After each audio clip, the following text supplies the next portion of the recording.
Klub sa volá Športový futsalový klub Nitra. Vznikol v júli tohto roku odkúpením licencie od popradského mužstva. Na základe tejto licencie sme sa vlastne stali účastníkmi Extraligy. V mužstve máme momentálne 4 hráčov z Levíc, 2 z Vrábel a 8 z Nitry. Najskúsenejší je brankár Peťo Molnár, ktorý má aj cez 30 reprezentačných štartov. A vlastne ostatní hráči, všetci, ktorí sú tu, tak Extraligu nehrali. Čo sa týka z mojich spolupracovníkov, tak asistentami robí Majko Jurík, vedúceho mužstva mi robí Peťo Molnárov otec Jozef a takisto aj Ivko Blízik.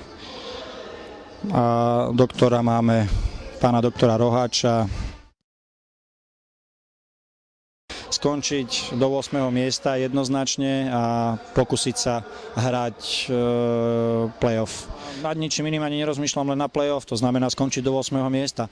Keď to bude 8. miesto, bude to výborné, keď to bude 7. bude to ešte lepšie, keď to bude 6. bude to vynikajúce, keď to bude 5. bude to fantastické. Takže my sa odrážame od toho 8. miesta smerom hore, aby sme sa vyhli baráži. Máme za sebou 3 kolá. Po 3 kolách sme získali veľmi dôležité a cenné 3 body po víťazstve s mestským rivalom, s mestským futsalovým klubom Nitra.